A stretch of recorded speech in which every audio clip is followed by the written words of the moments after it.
રૂપાલાએ ક્ષત્રિય સમાજને લઈને જે બફાટ કર્યો હતો તેની જ્વાળા જે છે તે હવે ગુજરાત જ નહીં પરંતુ સમગ્ર ભારતમાં પ્રસરી રહી છે। લોકોએ ઉગ્ર આંદોલનો કર્યા, મહાસંમેલનો યોજ્યા, જોહર કરવાની પણ ચીમકી આપી। પરસોત્તમ રૂપાલાનું પુતળા દહન પણ કરવામાં આવ્યું,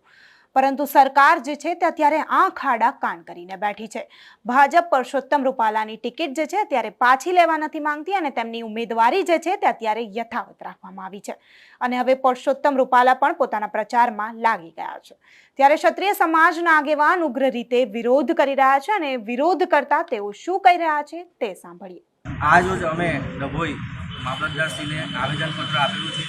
જે ભૂતકાળની અંદર જે ભાજપની અંદર કેબિનેટ મંત્રી જે રૂપાલા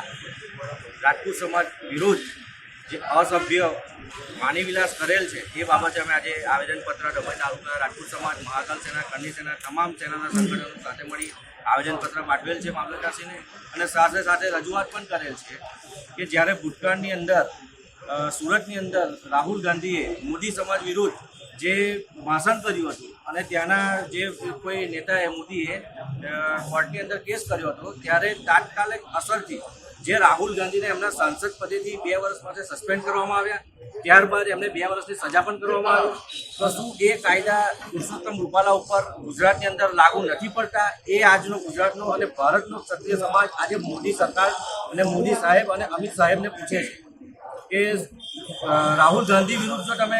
કાર્યવાહી કરી શકતા હોય ભારતીય સંવિધાન મુજબ, તો પરસોત્તમ રૂપાલા વિરુદ્ધ કેમ નહીં? શું તમારે આજે ક્ષત્રિય સમાજ જે રાજા રજવાડાઓ અને ભારત દેશને સૌપ્રથમ પહેલું રાજ્ય આપનાર ગુજરાત રાજ્યની અંદર જો તમે ગુજરાત સાથે ક્ષત્રિયો સાથે આવો અન્યાય કરશો તો આવનારા સમયની અંદર ક્ષત્રિય સમાજ પણ બધું દેખી રહ્યો છે, એને કોઈ સંજોગોમાં સાખી લે નહીં અને ભારતની અંદર સમગ્ર બેઠકો ઉપર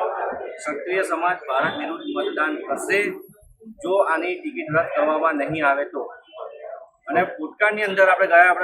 10-15 દિવસ પહેલા વડોદરાની બેઠક ઉપરથી જેવી રીતના રંજનબેન ભટ્ટને એક ફરિયાદ ઉપર જો આપ ટિકિટ રદ કરી શકતા હોય તો પરસોત્તમ રૂપાલા વિરુદ્ધ તો આજે આખા ગુજરાતની અંદર 10 થી 12 FIR થઈ ચૂકી છે, તો પછી એની પર કેમ એક્શન લેવામાં આવતું નથી? તો શું મને તો એવું લાગે છે કે આજે ભાજપને ક્ષત્રિય સમાજની કંઈ પડેલી નથી અને ભાજપની અંદર જે ક્ષત્રિય અમારા આગેવાનો બેઠેલા છે એમને તો હું ખાસ કહીશ કે આજનો યુવાન તમને ચોક્કસ દેખી રહ્યો છે કે તમે શું પગલાં અને શું રાજપૂતો બનીને જે કાર્ય કરી રહ્યા છો। જ્યાં જ્યાં વિરોધ કરવાનો લાગશે ત્યાં ત્યાં ક્ષત્રિય યુવાન, ક્ષત્રિય બહેનો તમારો વિરોધ પણ કરશે, જેથી કરી હજુ મૌન છો, હજુ સમય છે તમારી પાસે, ક્ષત્રિય સમાજની પડકે ઊભા રહો અને સમાજની લાગણી